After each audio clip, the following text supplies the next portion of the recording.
Alléluia. Bonjour les bien-aimés.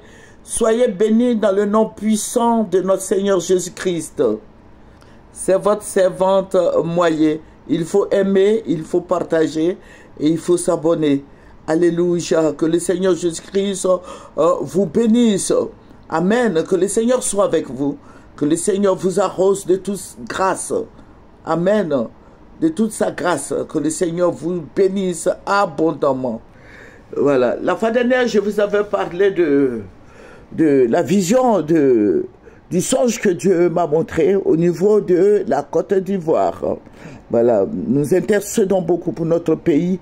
Le Seigneur se glorifie, le Seigneur se manifeste et le Saint-Esprit est en action. Alléluia. Je vais dire à quelqu'un ce matin que tu es guéri. Amen. Voilà. Place ta confiance en Jésus. Alléluia.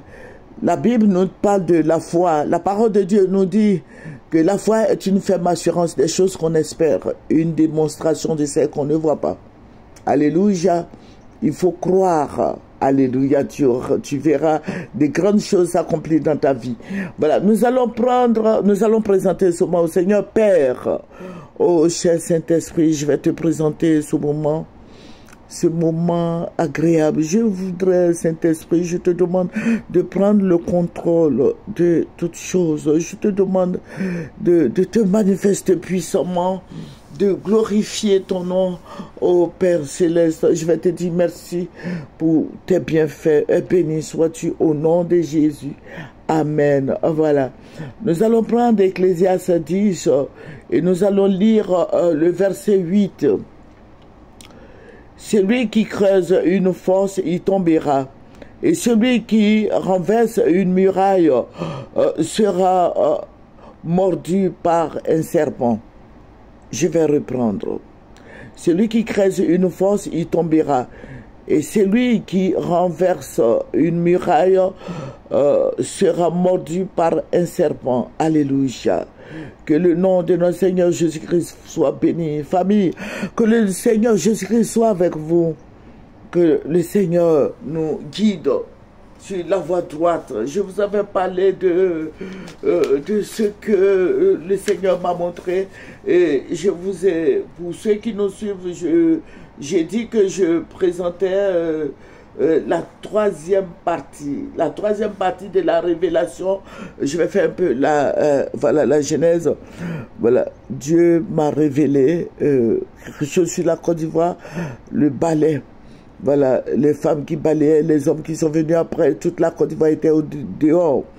Et le Seigneur m'a montré que le président Alassane va partir, il ne sera plus au pouvoir.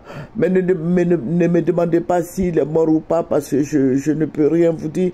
Priez, Dieu même va se révéler à vous. Voilà, et j'ai vu que c'était le président Gbagbo qui était là. Voilà, le président Gbagbo était là, mais il n'y avait pas élection.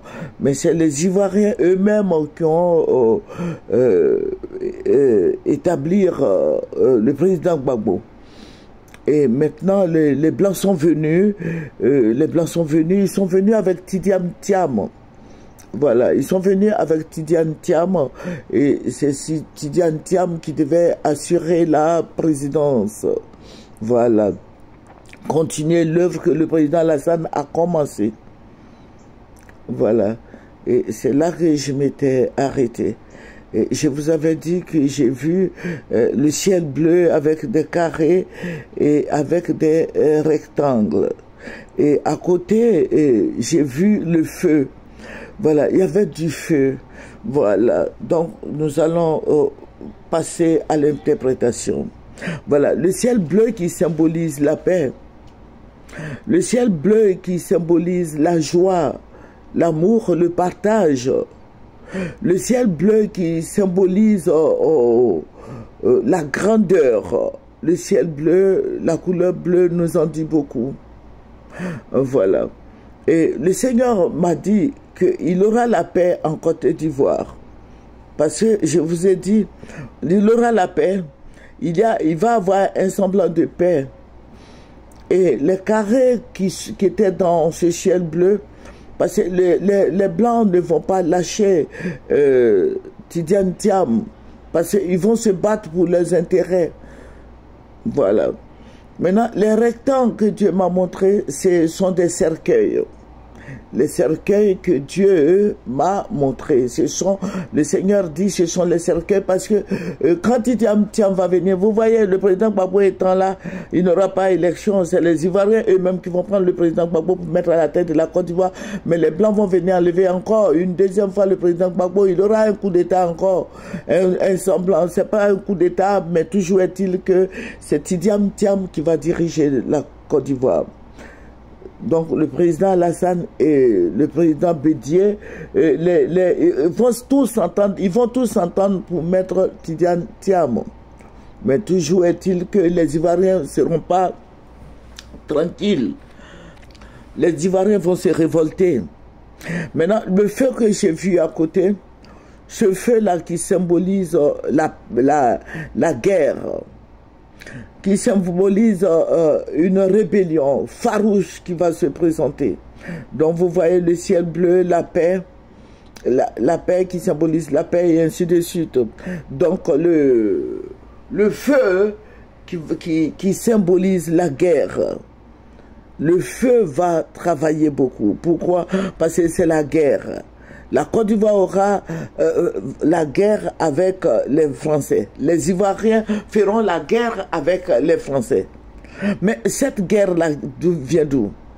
Cette rébellion viendra du Mali. Cette rébellion viendra du Mali. Mais ce sont les Ivoiriens eux-mêmes qui seront à la tête de cette rébellion, dont je ne veux citer aucun nom. Mais ce sont les Ivoiriens eux-mêmes qui vont envoyer la deuxième rébellion.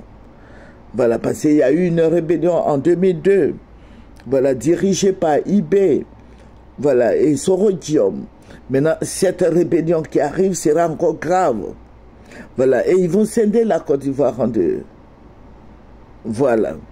Et voilà, cette rébellion va tuer beaucoup les Ivoiriens. Et les Blancs vont prendre parti et ils vont tuer beaucoup les Ivoiriens. Le sang va couler encore. Il y aura guerre. Voilà, parce que les Blancs ne vont pas lâcher. Ils ont leur base déjà en Côte d'Ivoire et ils ne lâcheront pas.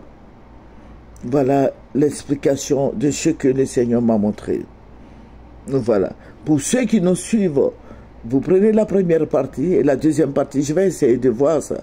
Parce que je n'ai pas mis le même titre. Et la troisième partie, ça c'est la troisième partie. Il y aura guerre, il y aura une rébellion. Donc je vais te dire, toi mon frère en Christ, de prier. Mettons-nous ensemble et prions pour la Côte d'Ivoire. Parce que je vous ai dit, à chaque fois le Seigneur me révèle la guerre de la libération. Amen. Donc il faut beaucoup prier. Le président Alassane ne veut pas partir. Il veut pas partir il veut pas partir. Il veut rester là et il veut quelqu'un de son bord qui est Tidiane Thiam. Or, Tidiane Thiam, à ce que je sache, il est PDCI. Voilà. Donc, c'est bon. Bon, ils vont s'entendre. Ce qui est sûr, c'est Tidiane Thiam qui va prendre le pouvoir. Voilà, c'est lui qui va prendre le pouvoir au lieu du président Laurent Gbagbo. Donc, je veux dire aux Ivoiriens, je veux te dire, mon frère, ma soeur, nous avons du feu sur la planche. Il faut prier. Voilà, je ne dis pas que voilà, il faut prier, Dieu va te donner une révélation concernant ce songe. Amen. Que le Seigneur Jésus-Christ te bénisse. Notre Dieu est celui-là même qui nous révèle les choses cachées, les choses à venir. Jésus-Christ est notre bannière. Jésus-Christ est notre roi. Jésus-Christ est béni.